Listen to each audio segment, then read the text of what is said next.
here today. I know almost nothing about the Middle East, but I've been working on East Asia since 1958.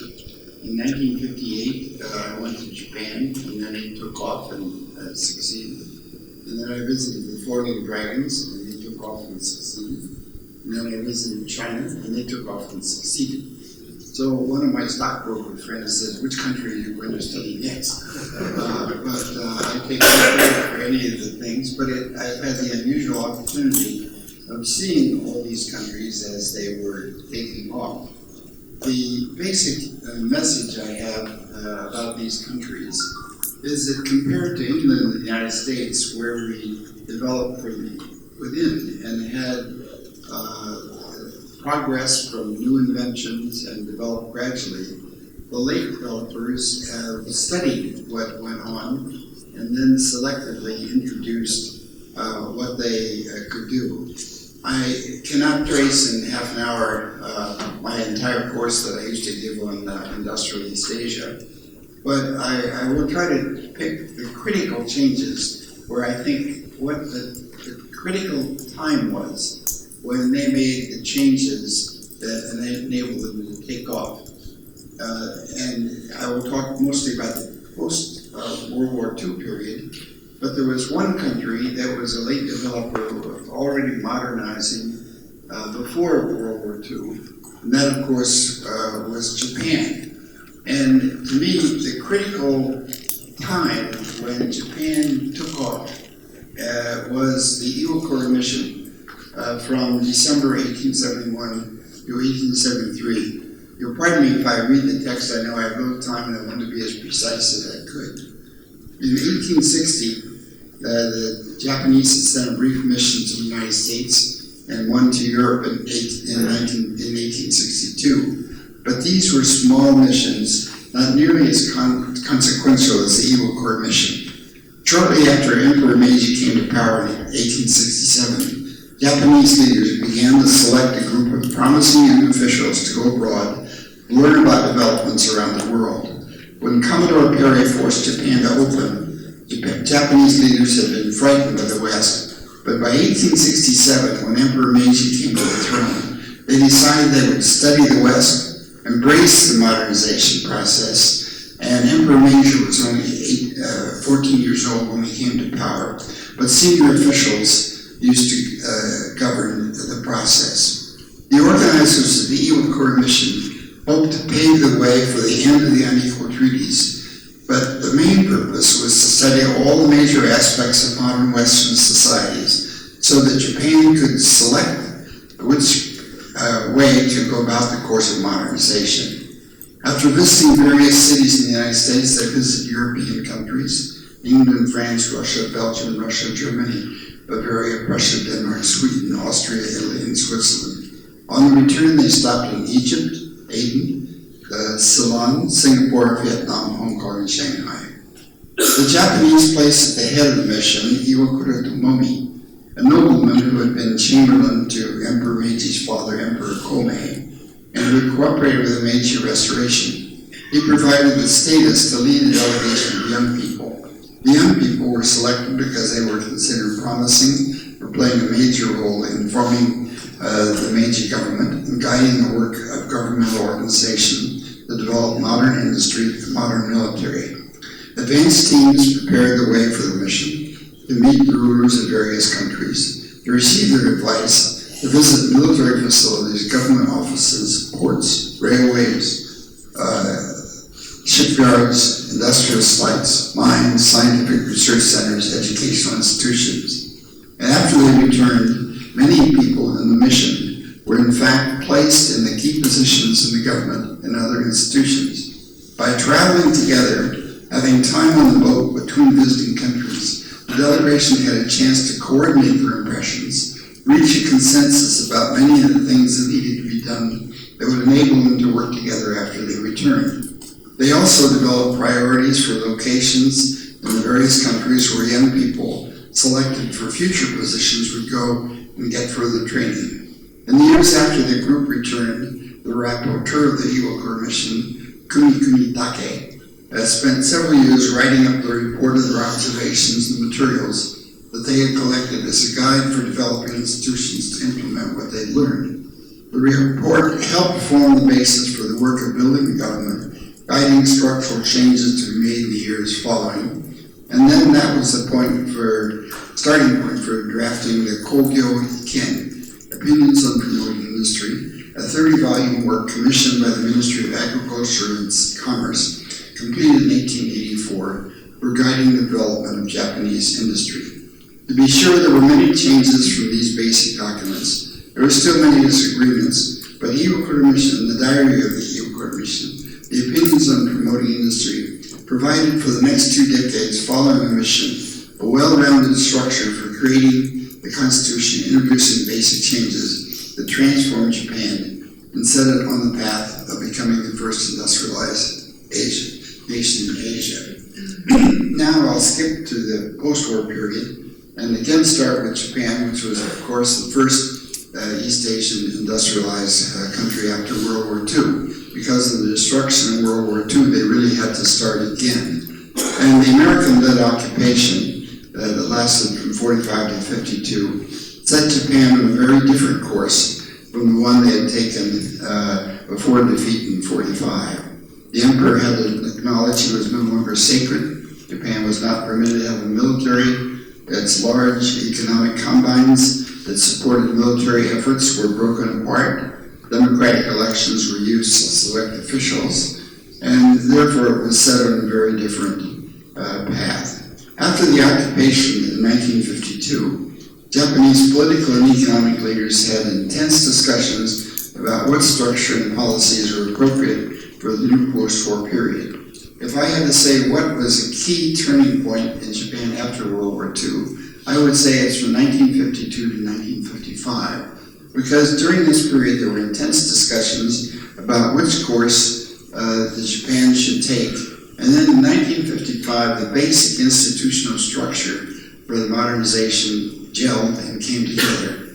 In the spring of 1955, there were 2 socialist parties that came together and formed a united socialist party.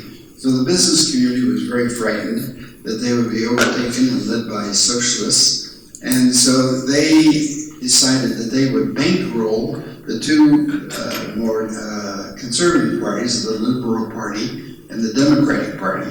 And so they offered to finance these 2 parties into a single political party, the Liberal Democratic Party, which has dominated Japan ever since with the support of the business community. Keidanren was at the head of the business community, and they provided cooperation and support for the basic political structure which has existed ever since.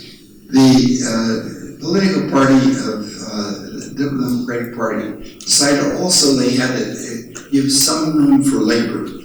They wanted to train young people to get new lessons, and they felt that if they were too tough on the labor, they would not get the cooperation for learning, and they would not get the cooperation, they would have strikes. And so each company then tried to have a program for training the young people, and they had each spring a labor struggle when they tried to set a pattern of labor wage increases, first in the biggest companies, and that served as a model for many of the smaller companies following in the same place. Until 1952, they didn't have an economic planning agency, but in 1955, when they came together, they set up an economic planning agency which coordinated work in the government. The strategy for the bureaucracy in the government was to lay down basic plans, and not to have socialist precise planning, but to work with the various companies in key sectors and try to find out what they needed together that would help them be more competitive on the world stage. It tried, for example, to get the auto companies to merge so that they would have bigger auto companies. But when 1 or 2 companies did not cooperate and show that they could resist, they were allowed to do so. So it was not a dictatorial program. It was a program of a ministry, the planning agency, working with the various other departments of the government to raise the question of what they could do to to support business, and they therefore had the cooperation of the various companies, and they also worked so that they gave a share of the profits to labor so that they would not have the radical strikes that they had feared in the immediate aftermath of World War II. So the Japanese call this the 1955 system. So it had a political structure of the Democratic Party, it had the support of the businesses, it had key economic agencies that provided the direction, but did not give orders, and tried to work with the companies to see what they could do to set up joint research projects, to help them get into key markets abroad, but the pressure and the dynamism came from the individual companies. Now let me switch to Taiwan. Taiwan, I believe the key turning point was in 1960. And what came together in 1960 was a combination of United States aid, Kuomintang technocrats, and local small business. By 1960, after mainland China's shelling to Taiwan in 1958, there was widespread recognition that Chiang Kai-shek could not succeed in his goal to retake mainland. Until that time, there was still very much hope within Chiang Kai-shek and his associates from the Kuomintang that they had a chance of retaking the mainland. That was his clear goal. But with the support of U.S. government programs, when it became clear after the shelling of Taiwan in 1958 that they had no hope of retaking the mainland in a realistic possibility, they decided they would begin to work together to improve the economy of of Taiwan. And thanks to the contributions of Japan during the occupation of Taiwan from 1895 to 1945, Taiwan already had a level of infrastructure higher than mainland China. Ever since 1898, when Japan sent to Taiwan the top civilian administrator, an enlightened physician, Goto Shinpei, who introduced a modern public health system, he and his successors in Taiwan also built a transport and communications infrastructure, a modern educational system that provided a basis that the Kuomintang could work with once they decided that their main efforts were not in trying to retake the mainland, but in building up Taiwan. So in the early years, after 1949, Chiang Kai-shek was still pushing so hard for retaking the mainland that they were not really doing that much to build up Taiwan. But after that, in 1960, that critical turning point, after they realized they had no chance of taking the mainland, then they were concentrating on building up what was going on in Taiwan. In order to promote the economy, Chiang Kai-shek then allowed some able technocrats to take the lead in guiding policy, particularly CY Yin, a trained engineer who had served in World War II as the director of Chinese Foreign Trade Office in New York. And after 1963, when Yin died, Li Guodeng and K.T. Lee became the leading technocrat. During the Japanese occupation of China during World War II, those two people, Yin and Lee, had been part of China's National Resources Commission, which was really quite an elite, well-trained, technocratic group of people who really thought of national planning. So after 1960, they were given the leeway to develop the local economy.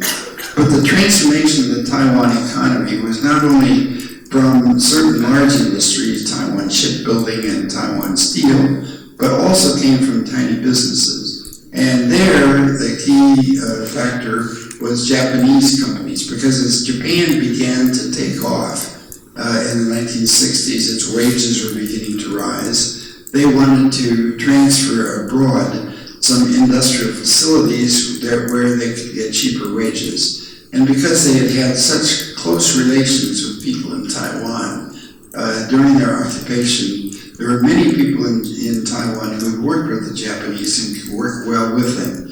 So a very important part of the Taiwan takeoff came from those small businesses that had existed before World War II and that with Japanese cooperation, as in textiles and other light industries, these very small companies could, with Japanese support and contacts, pass on the technology from Japan to Taiwan, so that those small businesses, therefore, the Taiwan takeoff, which occurred after 1960, at that critical moment when they decided they were not going to invade the mainland, really came from those people, the combination of Taiwan Steel, Taiwan Shipbuilding, which had high-level engineers trained at MIT and elsewhere, and the combination of those creative, tiny businessmen who began to take off in cooperation with Japanese companies.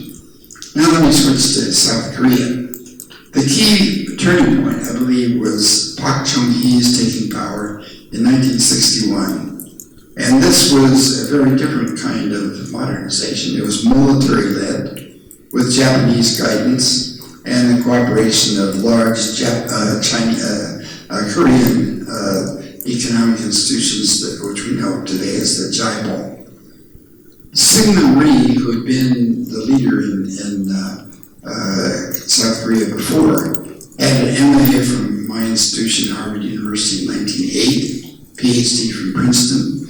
He had remained abroad 40 years and knew a great deal about international law, and he had worked very hard to try to outlaw, overcome Japanese occupation, provide international pressure, international legal institutions that would overcome Japanese occupation. So he was a trained lawyer, he was familiar with international institutions, but he had very little idea about what it took to build a country, very little experience, and even though the Americans were happy to work with him, he was not the the person to build South Korea.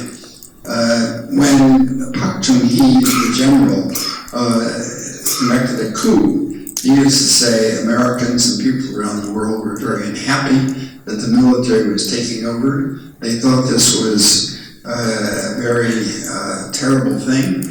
And yet, as objective scholars trying to understand the transformation of South Korea, we have to admit that it was Park Chung-hee who really led, after this military transformation, the transformation of South Korea and provided the turning point of South Korea beginning to take off.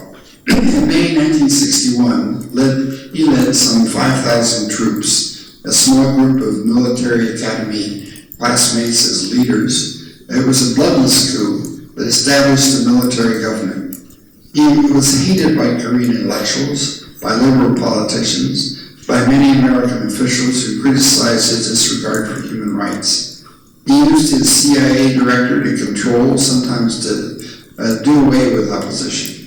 To control the student demonstrations, he built a new campus for Seoul National University, away from the center of government, put a wall around it that could be closed in time of any kind of student demonstrations. He pushed through his own constitutional government in December 1963 and 1972, ran through the Yushin Constitution. In 1972, he ran through the Yushin Constitution, allowed him to stay in power indefinitely. He remained in power for 18 years until 1979, when he was shot by his own director of intelligence. When he came to power, the North Korean economy was much more industrialized than the South, because the Japanese had taken advantage of the Yalu River water power to develop a chemical industry in North Korea, which is used for fertilizer, but also used for building up ammunition, and therefore they had a much more developed chemical industry. And the South, particularly Chola province, was basically agriculture providing for the Japanese-occupied Korea. But so when Park Chung-hee came to power, the North Korean economy was actually superior to the South Korean economy.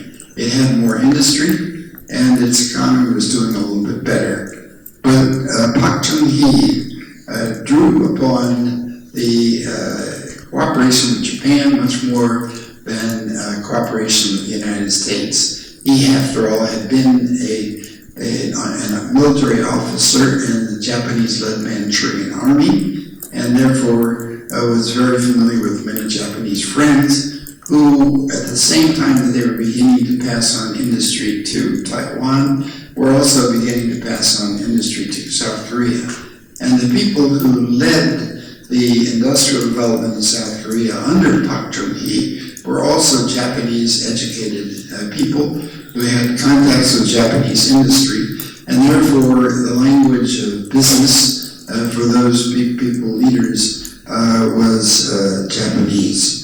And even though the South Koreans had a very ambivalent relations with Japan, you had a 1919 movement to try to overtake, to get more freedom for Korea, and as you know now, there are still many tensions left over from Japanese occupation within South Korea and tensions between South Korea and Japan. There was still a very sizable group of Koreans who knew Japanese language, who had worked in Japanese companies under Japanese leadership in the pre-war period, and who took over higher positions after World War II. And Pak Chung-hee had received high-level American military training, knew about technology, but the key cooperation was with the Japanese, and he also supported entrepreneurs. The way he operated was, if some entrepreneur was very successful and worked very hard in one sector, he allowed them to open up another sector. So you have Hyundai, Daewoo, and other what we call a jaebol, these large combines, which were the key strategy was to build a core and when one person proved very entrepreneurial and knew how to make things happen, he let them enter other sectors. So you therefore, and somebody like the founder of Hyundai or the founder of some of the Samsung and were basically Japanese educated people who could work in their sectors and were allowed to move into a variety of different kind of companies. A lot of small Korean businesses were not very happy that the government supported those large businesses, but it worked. And in the sense that those companies grew, they were quite successful, and we now have some very large Korean companies, although some companies like Daewoo have not done well. The Hyundai, Samsung, and others that were helped by Pak Chung-hee continued afterward. And even though South Korea has had a very bad record of what happens to former presidents, the former presidents have often been thrown into jail. There were a lot of military techniques that did not have full democratic support. If you try to look at it objectively, I think you have to admit the breakthroughs and the success was because of a general who cooperated with the Japanese, who was very tough in insisting on various kind of programs, and yet succeeded very well by making Korea a very successful modern country, following very much from what they learned from Japan. Now let me say a few words about Singapore. I do this with some diffidence because there's so many people here who know the situation much better than I. But to me, the key turning point in Singapore was in May 1959, when the People's Action Party, led by Lee Kuan Yew, who was then only 35 years old, and also by Goh Keng Swee, were elected in Singapore. They and their close associates had been selected for academic excellence to study in England, and their fellow students had joined in the anti-colonial movement. They were engaged in struggles against communist forces in Southeast Asia. They were very talented, brilliant people. They came to power after struggles. They had a very good sense of what was needed, and yet because of their very broad gauge training in England, they had a very good sense of what it took to build modern industrial and modern economic structure. and they were intellectuals of, you might call, super bright intellectuals who worked very well together in trying to devise a program for Singapore. One of the key decisions that Lee Kuan Yew made was the local Chinese businessmen did not have the skills necessary to become an international economic strong place. And he did not have the kind of connections with Japan that South Korea and Taiwan had.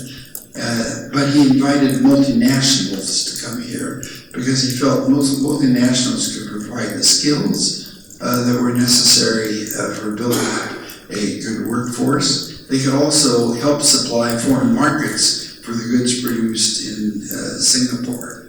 So it was a strategy of inviting select multinationals, giving them what they needed in order to operate. He also decided that they needed very strong training programs, and he tried to develop companies, as in Japan, where people stayed in the company a long time, so that the young people entering the company would receive the training from their company, which made it worth their while to train them because they knew those employees were there for a long time.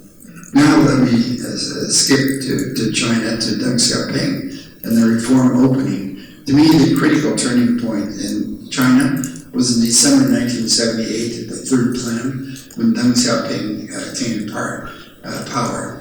I spent 10 years from 2000 to 2010 studying Deng Xiaoping. He was a remarkable man who changed the political course. He inherited a country that was torn by poverty, torn by the Cultural Revolution where people were divided, and yet he managed politically in a very brilliant way. If he had said, let's have private markets, let's have capitalism, all the supporters of Mao would not have followed him. But he said Mao was such a wonderful leader, we were lucky to have him, and we'll put his picture on Tiananmen Square to remain there. And 70% of the things he did were wonderful. If I did 70% good, I would be so happy. But in his later days, Mao made some mistakes. In terms of rural areas, he wanted to get rid of the communes. But if he had said, let's get rid of communes, he could have probably had a revolt. What he said was, there are people starving in various places, and some places like Anhui, he said, let the local people try to find a way so they can avoid starvation. Well, some of them did what they allowed the household to do individual farming, and it was not called private farming, it was called contracting down to the household. So officially there was still a larger socialist unit, but in fact the household became the key unit. And in the city, instead of saying let there be bourgeois capitalism, if he had said that, the place would have fallen apart. What he said was, let's allow the people who come back to the cities from the countryside, who are now in danger of causing great social unrest, if they want to start a little enterprise on their own, and we have to allow that, otherwise we're going to have terrible social unrest. So he provided the political base, so to make really a fundamental change, and he allowed in all kinds of foreign advisors, some from the World Bank who came from all kinds of places, to get the latest technology, and he sent people abroad to learn. So we had the beginning of a Chinese miracle that has followed. So in short, we have a wide variety of experiences in East Asia, and I've tried to provide some of the key turning points that I thought made possible in each country somewhat a different pattern.